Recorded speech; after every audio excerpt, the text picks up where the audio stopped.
नमस्कार, मैं हूं आपके साथ हर्षिता तोमर। आइए नजर डालते हैं आज की खास खबरों की ओर।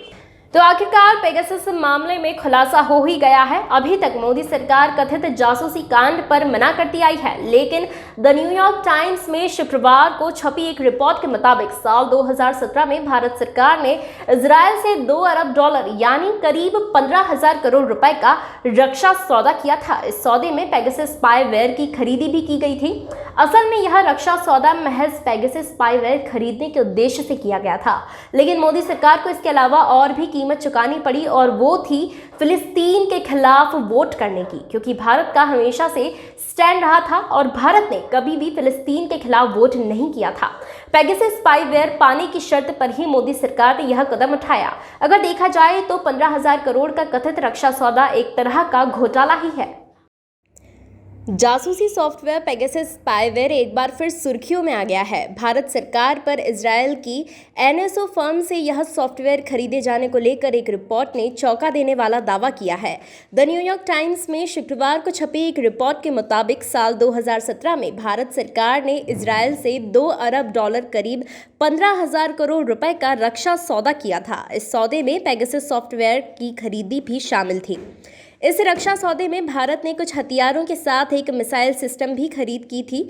रिपोर्ट में पेगासस के परीक्षण से जुड़ा बड़ा दावा किया गया है। रिपोर्ट के मुताबिक अमेरिकी सुरक्षा जांच agency federal bureau of investigation ने भी इस स्पाईवेयर को खरीदा था और इसे टेस्ट किया था। एनवाईटी अखबार ने अपनी साल भर लंबी चली जांच का हवाला देते हुए दावा किया है कि एफबीआई ने इसे घरेलू निगरानी के लिए इस्तेमाल करने की योजना के तहत इसकी कई वर्षों तक टेस्टिंग की, लेकिन पिछले साल एजेंसी ने पेगासस का उपयोग बंद करने का फैसला किया है। एफबीआई का यह फैसला पेगासस का राज खुलने से पहले आया या बाद में, यह रिपोर्ट से साफ नहीं हो पाया है। रिपोर्ट के मुताबिक इजरायल रक्षा मंत्री डील में पेगासस को पोलैंड, हंगरी और भारत समेत दूसरे देशों को भी बेचा गया था। एनवाईटी ने भारत के बारे में दावा किया है कि जुलाई 2017 में प्रधानमंत्री नरेंद्र मोदी इजरायल पहुंचे थे।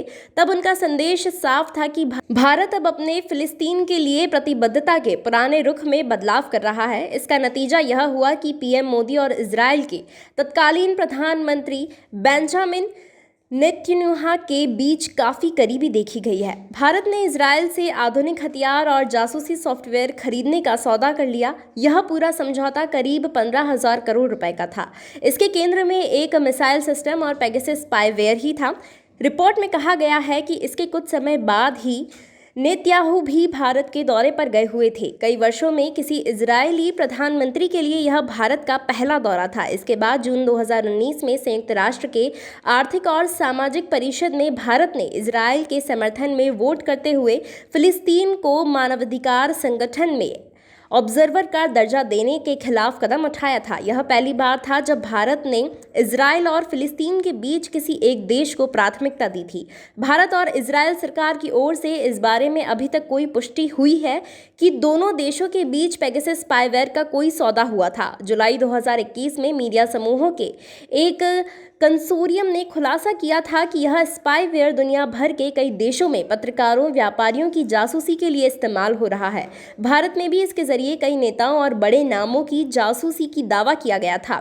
इसके बाद भारत के राजनीतिक जगत में बड़ी हलचल मच गई थी। बता दें कि पेगासस जासूसी मामले में जो कथित नई लिस्ट जारी की गई है, उसमें उस महिला के इस्तेमाल किए गए 3 फोन नंबर भी हैं जिसने अप्रैल 2019 में भारत के तत्कालीन मुख्य न्यायाधीश रंजन गोगोई पर यौन उत्पीड़न का आरोप लगाया था। सुप्रीम कोर्ट की एक आंतरिक समिति ने गोगोई को क्लीन चिट दे दी थी और उनके रिटायर होने के तुरंत बाद सरकार ने उन्हें राज्यसभा के लिए नामित किया था।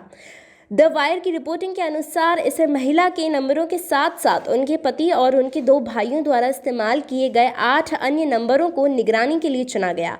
ये वो समय था जब पूर्व सीजेआई के खिलाफ उन्होंने आरोप लगाए थे। इंडियन एक्सप्रेस की खबर के अनुसार महिला के देवर में से एक ने सोमवार को द इंडियन एक्सप्रेस को बताया था कि उसे या उसके परिवार को पता नहीं था कि उनके फ़ोन नंबर निगरानी के संभावित टारगेट थे। उनके मुताबिक उन्होंने कुछ गलत नहीं किया था तो डर कैसा। खैर, न्यूयॉर्क टाइम्स और बाकी मीडिया हाउस की पेगासस पर रिपोर्ट डराने वाली है, क्योंकि मोदी सरकार पर आरोप लगे हैं कि उन्होंने विपक्षी नेताओं, पत्रकारों, बिजनेसमैन व अपनी पार्टी के नेताओं व मंत्रियों की भी जासूसी करवाई है। इस अंक में फिलहाल इतना ही। तमाम ताज़ा खबरों के लिए जुड़े रहिए हमारे साथ। हमारी होगी फिर मुलाकात, तब तक के लिए नमस्कार।